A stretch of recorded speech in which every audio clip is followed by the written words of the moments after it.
So this video comes to us compliments of Green 60. Brother, I'm sorry your H-Pup decided to roll over on you. That sucks. So now comes the question of what do you want to do while you're up in there? I would have stitched with you, but you turned that feature off, so I can't help you. Anyway, what do you want to do when you're in there? I don't know, man. What do you want to do when you're in there?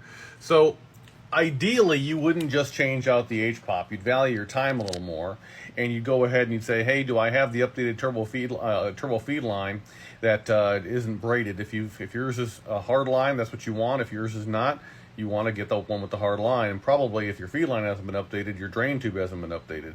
Now, I don't recall what your truck is, but it might be that you should replace your J-tube, and it might be that the intake's got to come off if you've got an early build truck. If the intake's got to come off, then you got to ask yourself if you're going to do the oil cooler or not. And before you take it all apart, because if your truck still runs, you can get it started. What you might want to do is back flush the oil cooler, run some VC9 through there, Victor Charlie 9 Motorcraft, clean all that stuff out. On FICMRepair.com, under the tech tips, maintenance tips, there's a one called Lose the Ford Gold Coolant. There's a huge guide on how to back flush that oil cooler. So you can go ahead and flush all that stuff out of there, and then you can look at your, you can know what your deltas were. Hopefully you're running monitoring gauges to know exactly what you had before, and say, hey, how bad off am I? Or do you want to go ahead and change out the oil cooler with a whole lot of no right answers?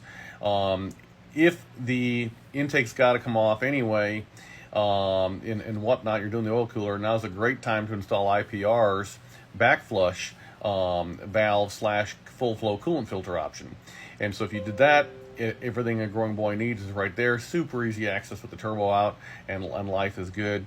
If you want to go ahead and save your engine's wiring harness, you grab some header wrap tape, and preferably with a silicone coating, and you'd go ahead and wrap that, silicone coating that, and just decrease engine under hood temperatures by quite a bit if you did that. Getting new up pipes and nuts in the process. Just take a Dremel or some other cutoff wheel and cut those other puppies off. You're not gonna, who cares? Just change them. While you're up in there, you could decide to take your turbo apart and clean the vanes and whatnot, or just say, you know what, now's a great time to do an upgrade, and we can hook you with a replacement turbo if you want. Or you can just get a wicked wheel or something like that, put up in there, a little something. So it's up to you. And then minimally clean your IPR valve and pop that screen up off there and manually actuate the plunger inside there. You just take just for funsies, you take a piece of a piece of, like an old rag or something, so you can see what you got. Paper towel maybe because it's white. And take a little 1/4-inch diameter stove bolt, maybe 1 inch long. Set it on your work counter. Threads up. Pop that screen off there with 2 small flat-bladed screwdrivers and manually actuate that IPR valve up and down as you spray brake clean through the side of it, and see what all comes out. See what kind of crap comes out of there, because there's going to be something. So you can go ahead and do that. If you wanted to be done there, that's totally respectable. No issues at all. That's fine. If you wanted to take it to the next level and say, I'm tired of high pressure oil system issues at all, then you go ahead and you'd say, okay, let me pop the valve covers, even though it's not related to your issue right now. Pop the valve covers, change out the valve cover gaskets, chase the threads before you put them up in there. M6 by 1.0. It's just steel bolts going to an aluminum rocker box. Come on, what do you want? Torque them to spec when you're done, obviously.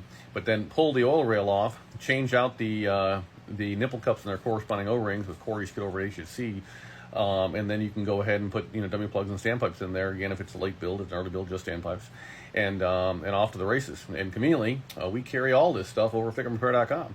So whatever you need, we got you. But no right answers. But I don't want you to get up in there, do this job, put it all back together, and get your truck running, and then be like, oh crap, no one told me I should do this other stuff. So ergo the video. Now, if you don't want to have to become my customer for the FICM, let me say it louder for the people in the back.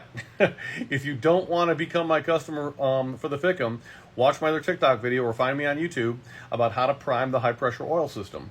So if you follow that video, you will not subject your FICM to inadequate supply side voltage, and therefore you will not kill it in the process of repriming, getting all the air out of your system. So I hope this helps somebody. FICMRepair.com. We're all in this together. Take care, guys. Appreciate you.